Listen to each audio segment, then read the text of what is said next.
नमस्कार दोस्तों, हर्षित द्विवेदी एजुकेशन द्वारा बनाया मॉक क्वेश्चंस फॉर प्रीलिम्स 2021 में आपका स्वागत है। मेरा नाम है विनीत सागर। 30 अप्रैल 2021 का इंपॉर्टेंट क्वेश्चंस देखते हैं। Question number 1, the ministry of agriculture and farmers welfare recently announced that agriculture infrastructure fund recently crossed 8,000 crore mark.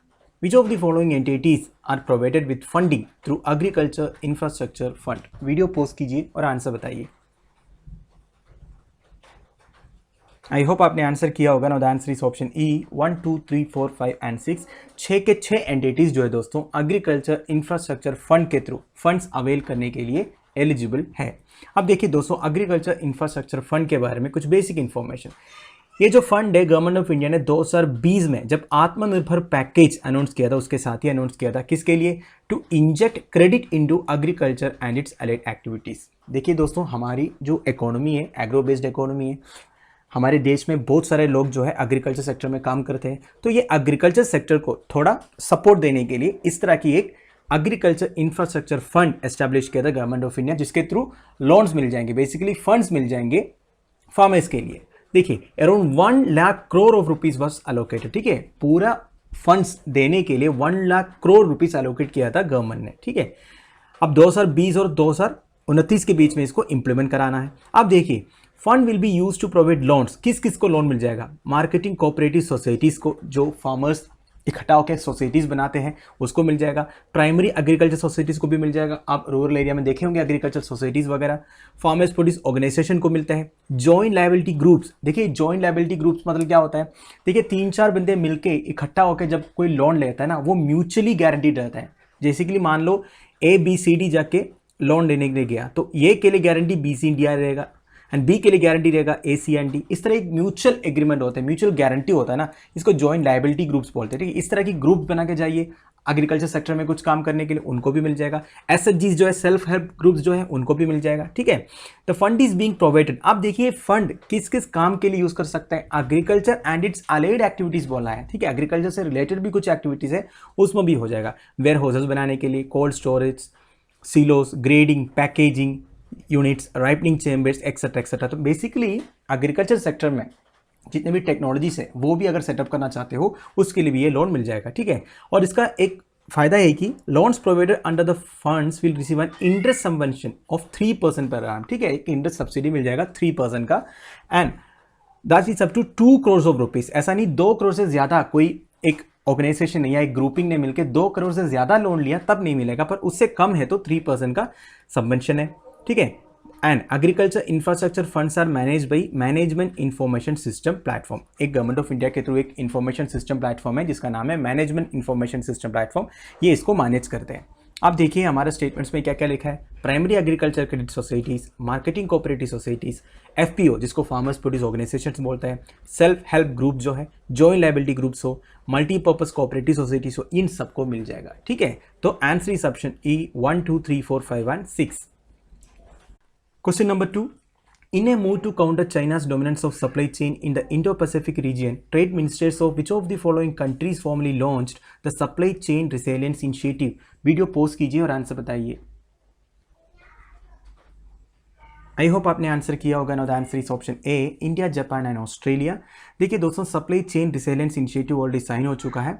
इसके रिगार्डिंग एक वीडियो शॉर्टली अपलोड हो जाएगा, PPT ऑलरेडी बन चुका है, तो फिक्र मत कीजिए। 100% आपको डिटेलली समझा देंगे सप्लाई चेन रिसिलियंस इनिशिएटिव का कंसेप्ट क्या है, इसका सिग्निफिकेंस क्या है, इंडिया के लिए क्या क्या फ़ायदा होंगे, जो पार्टनर कंट्रीज है इनके बीच में ट्रेडिंग रिलेशंस में क्या इंपैक्ट होंगे, और कैसे कैसे चाइना का जो डोमिनेंस है इंडो पैसिफिक रीजन में उसको काउंटर कर सकते हैं, वो सब डिटेल आपको समझा देंगे। इधर मैं आपको बेसिक इन्फॉर्मेशन प्रोवाइड करता हूँ। देखिए दोस्तों, इस सप्लाई चेन रिसिलियंस इनिशिएटिव का मतलब क्या होता है? मान लो एक कंट्री दूसरे कंट्री के ऊपर उनके इंपोर्ट्स के लिए डिपेंडेड है, मतलब उनकी इकोनॉमी सोलली डिपेंडेड है दूसरे कंट्री के ऊपर। ऐसा होने से क्या होगा, अगर जो कंट्री जिसमें डिपेंडेड है उधर कुछ क्राइसिस हो जाएगा, जैसे नेचुरल डिजास्टर हो गया या कोई इन कंट्रीज के बीच में कोई वार हो गया, तो ये दूसरा कंट्री जो डिपेंडेंट था उनके लिए प्रॉब्लम नहीं हो जाएगा, उनका पूरे इंपोर्ट्स जो है कट हो जाएगा। तो इस तरह एक कंट्री दूसरे कंट्री के ऊपर सोलली डिपेंडेंट नहीं हो सकते, ये प्रॉब्लम्स क्रिएट कर सकता है। वैसे इधर रेलेवेंस क्या है, चाइना जो है इंडिया पैसिफिक रीजन में काफ़ी डोमिनेंट है।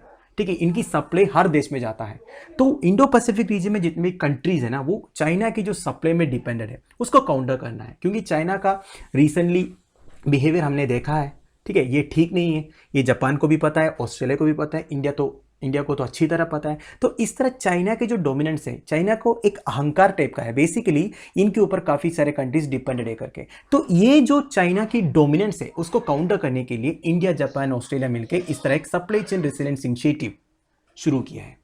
इसमें क्या होगा, इन 3 कंट्रीज के बीच में ट्रेडिंग रिलेशंस को और बढ़ाएंगे, मतलब चाइना के ऊपर ज्यादा डिपेंडेंट नहीं रहेंगे, एक बात है। दूसरा क्या करेंगे, foreign direct investment Indo Pacific region में और एनकरेज करेंगे, ठीक है, and mutually complementary relationship partner countries के बीच में और बढ़ाएंगे। तो इस तरह काउंटर करेंगे चाइना की डोमिनेंस को, राइट। अब देखिए, आप फिक्र मत कीजिए, आपको समझ में नहीं आया होगा तो भी प्रॉब्लम नहीं है, आपको शाम तक डिटेल ही समझाएंगे, ठीक है।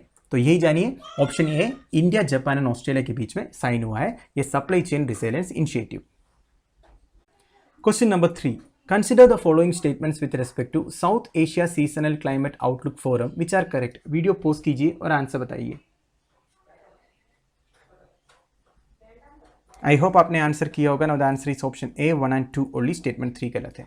देखिए दोस्तों, नाम से आपको पता चल गया होगा, South Asia seasonal climate outlook forum, ये क्लाइमेट से रिलेटेड है। बेसिकली ये क्या है, it is a consortium of meteorologist and hydrological experts from South Asian countries. जितने साउथ एशियन कंट्रीज है दोस्तों, उनमें से हाइड्रोलॉजिकल एंड मीटेरोलॉजिकल एक्सपर्ट्स रहते हैं जो क्लाइमेट फोरकास्ट देते हैं साउथ एशियन कंट्रीज को, कैसे कैसे रेनफॉल होगा, south west monsoon, north east monsoon वगैरह कैसे इंपैक्ट करेंगे इन कंट्रीज को, ये सब फोरकास्ट देते हैं SASCOF जो है, ठीक है।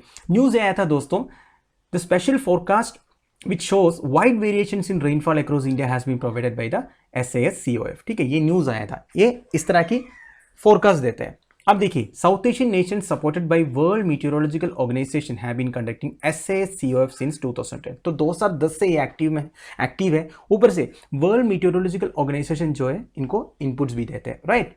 अब देखिए कौन कौन सा कंट्रीज इनमें मेंबर्स है, Afghanistan, Pakistan, India, Nepal, Bangladesh, Sri Lanka, Bhutan, Maldives and Myanmar, इतने कंट्रीज इनमें मेंबर्स है, ये ध्यान दीजिएगा। और क्या है, the experts usually meet ahead of preparing the forecast but it was called off in 2020। देखिए 2020 में ये हुआ नहीं था, इनका जो मीटिंग होता है हर साल, ये कोविड-19 के चलते हुआ भी नहीं था। They work collectively to issue regional forecast and team releases forecast for the south west, north east monsoon etcetera etcetera, मैंने आपको बता दिया। अब देखिए दोस्तों, स्टेटमेंट क्या लिखा है, SASCOF is a consortium of meteorologists and hydrological experts from South Asian countries. Very correct. They work collectively to issue regional forecast and the team releases forecast for southwest and northeast monsoons every year. Very correct. All member countries of South Asian Association for Regional Cooperation, basically SAARC grouping, are part of SASCOF 2. ये सही है क्या दोस्तों? ये गलत है। देखिए explanation मैंने क्या बोला था आपको, अफगानिस्तान, पाकिस्तान, इंडिया, नेपाल, बांग्लादेश, श्रीलंका, भूटान, मालदीव्स, इधर तक सार्क कंट्रीज हैं। पर ये जो म्यांमार है ये सार्क कंट्रीज में नहीं आता है। वैसे म्यांमार बहुत कोशिश किया सार्क मेंबरशिप मिलने के लिए पर अभी तक मिला नहीं है, ठीक है। तो answer is A 1 and 2 only. Question number 4, recently Kidd Creek mine Canada was in news, what was the reason. Video pause कीजिए और आंसर बताइए। आई होप आपने आंसर किया होगा ना। The answer is option A, oldest water on earth was extracted from the mine. देखिए दोस्तों, kid Creek mine एक कनाडा में है। बेसिकली न्यूज़ में क्यों आया था, देखिए दोस्तों 2009 में यूनिवर्सिटी ऑफ टोरंटो में डॉक्टर बारबरा शेरवुड लॉलर ने एक माइन में एक्सट्रैक्शन किया था, तब उनको 1.6 billion year old water body मिला था। बेसिकली एक सोर्स ऑफ वाटर मिला था जो इतने साल पुराना है, 1.6 बिलियन ईयर्स ओल्ड, ठीक है। तो ये 2009 में हुआ था। The discovery of water 2.4 kilometre below the earth surface has since been heralded as one of the great importance. देखिए दोस्तों, ये हमारी origin and evolution of planet के बारे में पढ़ाई करने में मदद करेगा। इसलिए ये जो स्टडी है, डॉक्टर बारबरा ने जो स्टडी किया, ये जो ओल्डेस्ट वाटर सोर्स मिला, ये काफ़ी रेलेवेंट था। अब आप सोचोगे ये अभी कैसे रेलेवेंट है। देखिए दोस्तों, ये इसलिए रेलेवेंट है क्योंकि अभी आपको पता है नासा का जो परसेवरेंस रोवर है वो ऑलरेडी मार्स में है।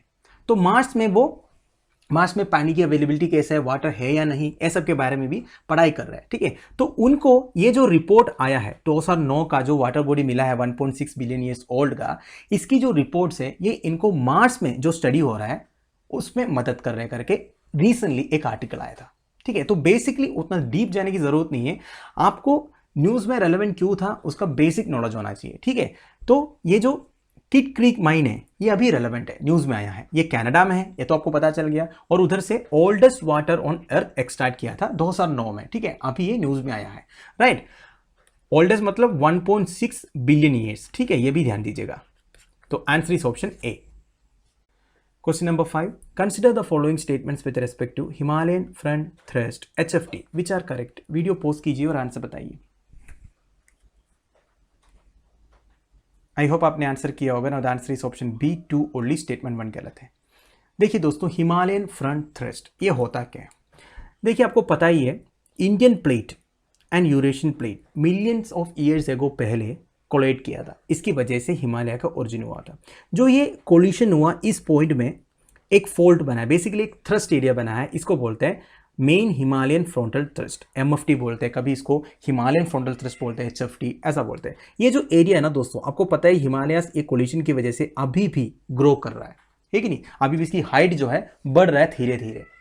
अब ये जो थ्रस्ट वाला एरिया, जो रेड लाइन मैं मार्क कर रहा हूं, ये area they are very prone to seismic activities. उधर seismic activities basically tectonic movement बहुत ज्यादा होता है, उसकी वजह से अर्थक्वेक भी होता है। तो रिसेंटली जो आसाम में अर्थक्वेक हुआ है, ये जो मेन फ्रंटल थ्रस्ट के कारण हुआ है करके एक रिपोर्ट आया है, ठीक है। इसके बारे में डिटेली आपको उस वीडियो में समझाएंगे।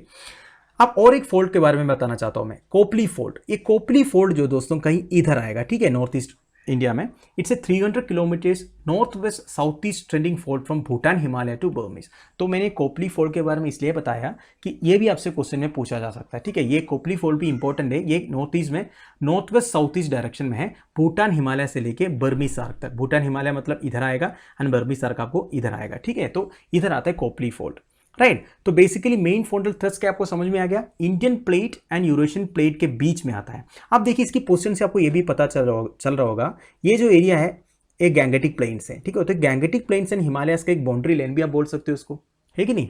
अब हमारा स्टेटमेंट देख लीजिए, it is also known as main boundary thrust which is found along the boundary of Indian and Australian tectonic plates. ये गलत है दोस्तों, ऑस्ट्रेलियन टेक्टोनिक प्लेट और इंडियन प्लेट के बीच में नहीं, इंडियन एंड यूरेशियन प्लेट के बीच में आता है ये हमारा हिमालयन फ्रंट थ्रस्ट जो है, राइट।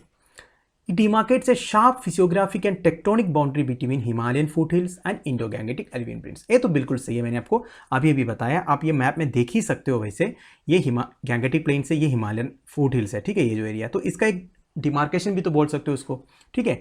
तो आप फिक्र मत कीजिए, इसके बारे में डिटेलली आपको समझाएंगे जब आसाम अर्थक्वेक के बारे में आपको आने वाले वीडियो में बताएंगे, ठीक है। तो आंसर इज इधर ऑप्शन बी 2 ओनली। तो दोस्तों हमारे डेली 5 मॉक क्वेश्चन इधर खत्म हो रहा है। कल एक क्वेश्चन पूछा था, Mount Vinson Massif is the highest peak of which continent. Answer is option B Antarctica. काफी स्टूडेंट्स ने सही आंसर दिया था, कुछ स्टूडेंट्स ने बहुत अच्छी तरह एक्सप्लेनेशन भी करके दिया है। उनमें से 4 मैंने सेलेक्ट किया है, Pritam Kumar, Naved Khan, Shravani Hatkar and Rajeshwari Mantiyal. Congratulations to all 4 of you. इसमें special thanks to Pritam Kumar, इन्होंने जितने कॉन्टिनेंट्स में important peaks and highest peaks कौन कौन सा है उसके बारे में डिटेली बताया है। आप लोग जाके देखिए, काफ़ी इंफॉर्मेशन प्रोवाइड किया है। Thanks for being a part. आज का क्वेश्चन देख लीजिए। The village is believe to have been founded by the Bhauro people. It is famous for the ruins of a Buddhist stupa or shrine discovered there by Major General Alexander Cunningham in 1873. The stupa was probably begun in the time of Ashoka, 250 BC, and inscription on this gateways assigns the work to King Thanabhuti during the rule of Shungas, that is before 72 BCE. The sculptures adorning the shrine are among the earliest and finest examples of the developing style of Buddhist art in India. About which village or the name of the stupa the statement refers to. इस question का answer आप मुझे comment box में बता दीजिएगा। तो सबसे अच्छा एक्सप्लेनेशन करेंगे उनका नाम हम इसी तरह लिया करेंगे। तो दोस्तों ये वीडियो मैं इधर फिनिश कर रहा हूँ। आई होप आप लोगों को मेरे वीडियो से कुछ यूज़ हो रहा हो। मैक्सिमम शेयर कीजिएगा, व्यूज़ हमें बढ़ाना है दोस्तों। लेक्चर की PDF एज यूजुअल आपको टेलीग्राम चैनल में मिल जाएगा, जिसका लिंक नीचे प्रोवाइडेड है। Thank you for watching, bye bye, have a nice day.